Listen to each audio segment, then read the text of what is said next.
Go down there, click on the subscribe button. That will really help the channel to grow, encourage me to make more. And today, in this video, I hope you guys stick around till the end. So picture this, a quiet, serene village at night. A man leaves his home bringing only a flashlight, hops into a car with someone that he has known for years, just for a short ride, he thinks. But by the end of that ride, he finds himself dead. Yeah. So today, I am bringing you the murder case of Jamingan bin Hambali. Hello, and welcome you guys. Welcome again. Thank you so much for clicking on this video. Welcome to the GMC channel where I bring you the ghost, the mystery, the crime. And today, I hope you guys like this video. If you did, please do press on the like button, leave some comments, and don't forget to subscribe. Go and click on the subscribe button, help the channel grow. And today, I hope you guys stick around till the end. Thank you. Alright, so before we get into the story, let me introduce you guys to these three main characters of this case, like three people, most important ones. Jamingan, Jaafar, and Rahmat. Alright, these are the important characters in this case. So let's go to person number one, Jamingan. Jamingan bin Hambali. He was a 44-year-old man. He was married, he was a father, and his wife's name was Nikamaria binti Norbit. Norbit. That name sounds really cute. Like, it really does not feel like a Malay name. I don't know, for me personally, alright? If it's an original Malay name, please don't come at me. But yeah, Norbit. Norbit. That sounds like a sidekick's name from a Disney movie. I don't know. Sorry. He's a working man, you know, he's known in his village as an ordinary guy. He spends his time doing wiring work, like electrical work. So he was a normal working man, nothing flashy, someone who has a basic family and friends. Talking about friends, I'm coming to the second person, Jaafar. Jaafar bin Ngamil. He was a 45-year-old man and he was a former lorry driver by trade. He also has history of working in a similar circle with Jamingan. I guess that's how they became friends many years back.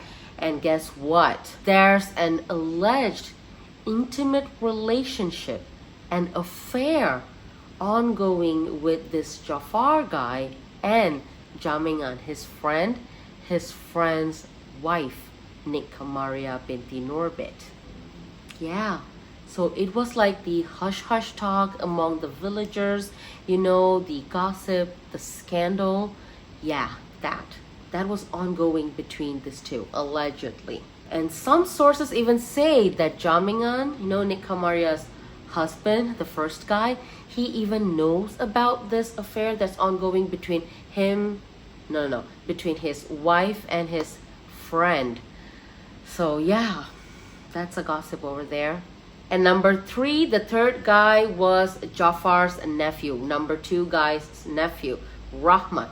Now, he is going to be one of the most important eyewitnesses for everything that's about to happen in this case. So, these three guys, Jamingan, Jaafar, and Rahmat. On the 22nd of June 2014, Jaafar, the second guy, he picks up his phone, calls his nephew Rahmat, and asks him to come over. And eventually, Rahmat comes over to his house. Together, both of them get into Jaafar's car, a Proton Saga with a license plate JCN 3069. At first, Jaafar is the one who drives the car. He keeps on driving. They were just going on ride, and at some point they stopped and Jaafar swapped seat, meaning he asked his nephew Rahmat to drive the car while he goes and not sit at the front passenger seat, but he goes and sit at the back passenger seat, right behind the front passenger seat. So you guys understand, 1, 2, 3, 4, 4 people in the car, right? So the nephew is the driver. Beside him, the passenger front seat is empty.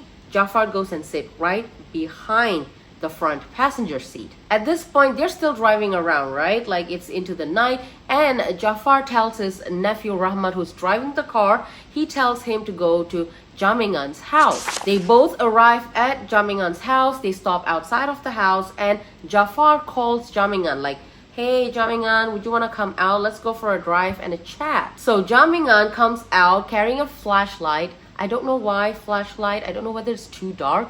I'm just imagining how far the car could have been. But yeah, Jamingan comes out with a flashlight and then he hops on into Jaafar's car. He sits at the front passenger seat. So right behind him is Jaafar at the moment.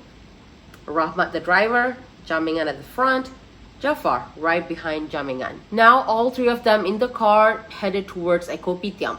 Kopitiam is something like a local coffee shop, a village coffee shop. So yeah, that is what the nephew, Rahmat, and witnesses would later testify, that these three were driving towards the kopitiam. At first, everything was all fine. They were having some sort of a conversation. Everything was going well when suddenly an argument started. According to the testimony, what started off as a discussion about unpaid wages, unpaid money, started becoming even more and more heated. Well, let me tell you, remember that affair between Jaafar, the friend, and Nik Kamaria, Jamingan's wife?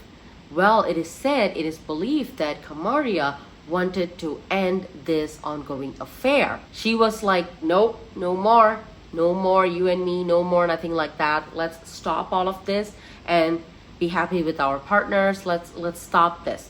But Jaafar could not accept that. Jaafar was not ready to stop the entire affair. Nope. Now getting back to the car that night, where Rahmat is still driving, Jamingan sitting at the front passenger seat, Jaafar at the back, and heated arguments are ongoing back and forth when suddenly from that back seat, Jaafar reaches forward with both of his hands, wrapped it around Jamingan's neck, who is sitting at the front, and he starts squeezing Jamingan's neck from behind. Like he's sitting at the front, right? Like, I guess that's what he was doing. Jaafar keeps on squeezing like he is not letting go. The nephew, who was driving at that point, he's seeing all of it. The strangulation, the struggle, the grip.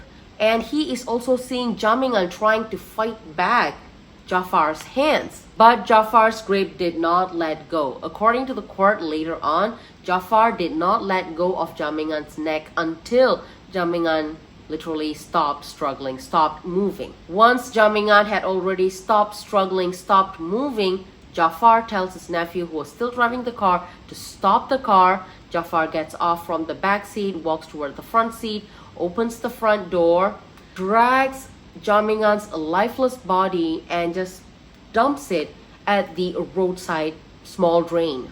What kind of friend is he?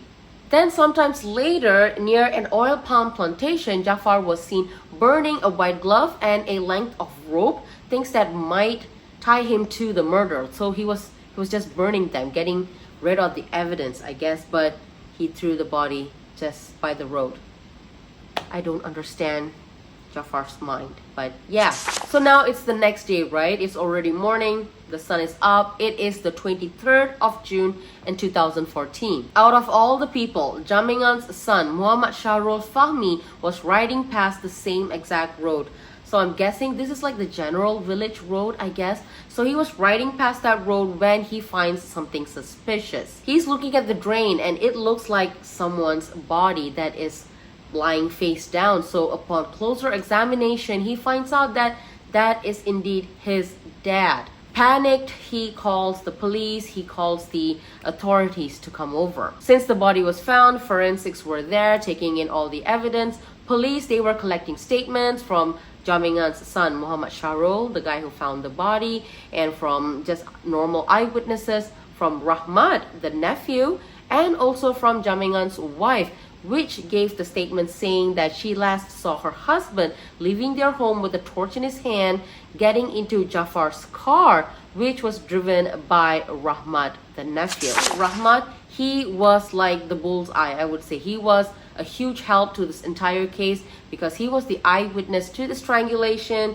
to the disposal of the body, and also to the burning of possible evidence. Dr. Khairul Azman Ibrahim performed the autopsy on Jamingan's body. He found terrible bruises on the front of the neck, fractured hyoid bone, and a thyroid cartilages. So these injuries are consistent with manual strangulation. The injuries are completely consistent with someone who had been attacked from the back, like when someone holds on to you from the back and pushes you to a hard surface and holds on to your neck until you stop breathing and moving. So I think it aligns perfectly. They also examined the white glove and also the rope that Jaafar was burning, just to see whether any of Jamingan's traces on them, maybe his DNA, his hair, fiber, or anything that could link Jaafar to the murder. With all these evidence piling over him, Jaafar was obviously arrested as the main suspect. In court, Jaafar's defense team started painting a different picture. They argued, saying that what happened was not a cold-blooded murder. It was more of a reaction, they said, reaction of someone who had lost control. Maybe Jaafar was provoked, maybe Jaafar was insulted, maybe there was even threat made by Jamingan. That is what Jaafar's defense team were fighting with. They also tried bringing up the money matter, claiming that Jamingan had owed Jaafar some wage, some money for the work he had done, and dispute about that money matter, the money thing, had just gone too far. All that was still okay, but guess what? They started questioning the reliability of the nephew's testimony. Quote, could he see everything clearly in the car that night? Was the lighting in the car good enough? Maybe he got some of the details completely wrong. End quote. These were the questions that they raised in court. Can you believe that? Rahmat was in the same car when all this happened. How far away do you think the driver's seat and the passenger seat is? It's not even like an arm's length. What do they mean by whether he saw all of that properly, whether the lighting was okay? Like, come on, when you turn, you could see someone being strangled to death. And human being, we don't die easily. I read in so many places that it takes about 5 to 7 minutes for a human being to stop breathing, right? So for 5 to 7 minutes, you think Rahmat, the nephew guy, could not see what was going on? What was his uncle doing? Thank God the court did not buy any of that, and the nephew's statements, they stayed the same from start to finish. There was no lies, there was no confusion, and his statement, his story, aligned perfectly with the medical reports. The autopsy report showed clear signs of deliberate strangulation and not just some fight gone wrong. The judge said it best, quote, you don't just accidentally strangle someone from behind, hold on until they stop moving, then dump their body and burn the evidence unless you knew exactly what you were doing. End quote. Right? Right. On the 4th of May 2017, the Shah Alam High Court found Jaafar guilty of murder and sentenced him to death by hanging. He later appealed the sentence, of course, but the Court of Appeal rejected it. Same verdict, same sentence. But then in August of 2024, the federal court reviewed his case and changed the sentence from death by hanging to 34 years in prison, starting from his arrest date, which was on the 29th of June 2014. Yeah. So he escaped the death penalty, but it looks like he would spend the rest of his remaining life behind bars. But thinking about it, he was 34, 45? Let me see. Yeah, he was 45 when he got arrested, right? Yeah, he was 45 when he got arrested, and 34 years in prison. I think he would be somewhere around late 70s, early 80s. If I'm wrong, forgive me, please. I'm very bad at maths. But yeah, he would be in his very, very late olden age. I don't know whether he would be able to make it out of prison. Maybe, he gets out on good behavior, something like that. Yeah, but Jamingan died. Yeah, Jamingan never got to see his kids grow old. Jamingan never got to see his grandchildren go to school or whatever. He has died, but this guy's still alive in prison. So yeah. So I feel like as for the family of the victim, his wife, his kids, and also the nephew who had to witness all of this, I'm sure they all suffered in their own ways that I don't think so they could express. The whole community, the whole village, everyone was shocked.